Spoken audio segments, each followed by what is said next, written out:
I don't want a man to judge me. I want Yahshua the Messiah to judge me. And if he judges me in meat, in the dietary laws of Leviticus 11 and Deuteronomy 14, and in drink, which is also, we could apply Deuteronomy 14 to this term drink here, or in respect of a feast day, Leviticus 23, or a new moon, which is the subject this evening, and you can see how the new moons are still applicable, or Sabbath, which are a shadow of things to come. Now, the shadow of things to come is the shadow that's cast by the ultimate reality, the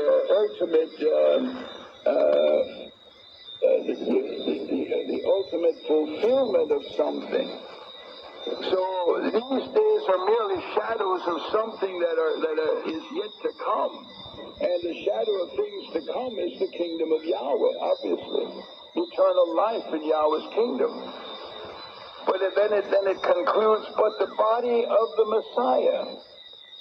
The body of the Messiah is supposed to be able to judge according to 1 Corinthians 6. And we will be judging in harmony with Yahweh's word and with Yahweh's law. He says here, or do you not know that the saints shall judge the world, in verse 2? And if the world is to be judged by you, are you unworthy to judge the smallest matters? Do you not know that we shall judge angels? How much more things that pertain to this life? If then you have to judge things pertaining to this life, do you set them to judge who are of no account in the assembly? Or do you set them to judge who know Yahweh's Torah? Well, you don't judge, so you don't set the one that's the most ignorant to judge the heavy problems and situations that come along. As you read in Exodus 18, you select the leaders of the assembly to do the judging. Now remember that the body of the Messiah will have the Messiah's Holy Spirit. And so when something is to be judged in the assembly, then we have the Spirit of the Messiah. He has taught us to the understanding of the law, and thereupon we are able to judge righteously. And so Isaiah the prophet can then write that I will restore your judges as at the first. Isaiah 1:26. And this is a prophecy for our time, because of Deuteronomy 17, which tells us that if there's a situation that's too hard for you in judgment, between stroke and stroke, key and key, etc., then you shall go to the place where Yahweh has set his name, the place where Yahweh shall choose. You shall come to the priests, the Levites, and to the judge that shall be in those days. And you shall inquire, and they shall show you the sentence of judgment. And you can't swerve aside from that sentence of judgment, or else you'll be inviting Yahweh's displeasure and his judgment to be upon you. So you see how the new moons really have a far-reaching effect on sound doctrine. They not only regulate the time for the annual holy days, but they also apply to other aspects of assembly organization and other doctrines. Well, I'd like to take you yet before we end to a prophecy. And that prophecy is for the kingdom of Yahweh era that is found in Ezekiel 46. Ezekiel 46, in this manner says the sovereign Yahweh, the gate of the inner court that looks toward the east shall be shut the 6 working days, that was the entrance into the temple area. The eastern gate has been blocked. It is called the Beautiful Gate in Acts chapter 3. It has been blocked for a century, and even a necropolis cemetery has been established in front of it because the Muslims said no good Jew will tread on a grave, so we put graves all the way along in front of the eastern gate so that the Messiah can't come through the eastern gate and fulfill the prophecy. But when he returns, he will be coming through the eastern gate. And as you can see in chapter 43, that the glory of the Elohim of Israel came from the east, and his voice was like the sound of many waters, and the earth shined with his glory. And he will come into the house through the eastern gate. So consequently, here it says, the eastern gate shall be shut the 6 working days. And this is the way you come into the temple area to worship. And on the Sabbath day it shall be opened. So although we can worship during the 6 working days, it is on the Sabbath day that it is open. And on the day of the new moon it shall be opened. And the implication is the holy days of Yahweh that are predicated upon the observance of the new moons. So that it is open on the new moon, and it is also up for worship on that day. Now, are we going to fail Yahweh?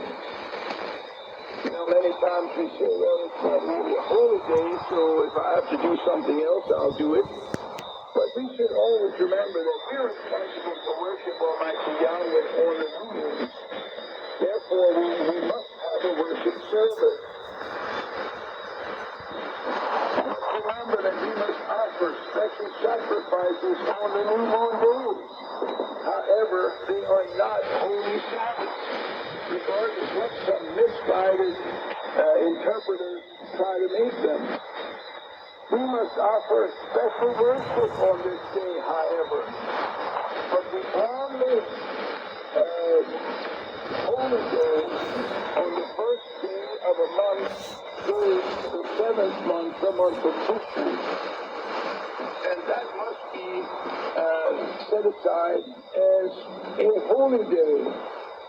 As spiritual Israel in the last days, we must recognize that the new moons will be observed in Yahweh's kingdom. That's prophesied by Isaiah the prophet and also by the prophet Ezekiel. And so this evening, I'm going to end this message by saying as I do, all for the kingdom. The kingdom is soon to come. And it is dependent on our preaching the word of God and preparing people to meet Yahweh in the air. And may Yahweh bless you until we finally get to meet him anymore. This is our aim and our goal. Just remember, friends, we have all this free literature available here at Bethel, Pennsylvania, and we'd like to place it in your hands. Don't forget to call our toll-free number, 1-800-523-3827, or write to the Sacred Names Broadcast, P.O. Box C, Bethel, Pennsylvania, 19507. Remember, the literature is available without obligation whenever you write or whenever you telephone. Don't forget, friends, we'd like to communicate with you if you love the Word of Yahweh as we do, and if you love to study the Scriptures. Write or call today.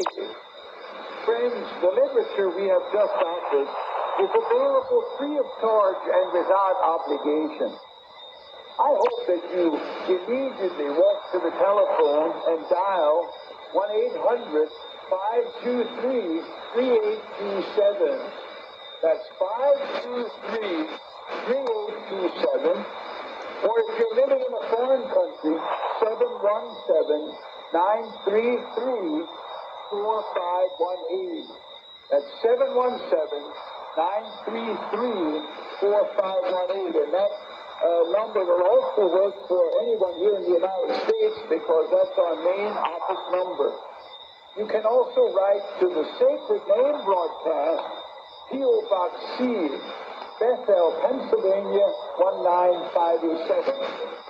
Friends, it's wonderful having you with us. Hope you enjoy the next time on the same station next week. And until then, with the King Elder Fire Soul, may Yahweh bless you abundantly.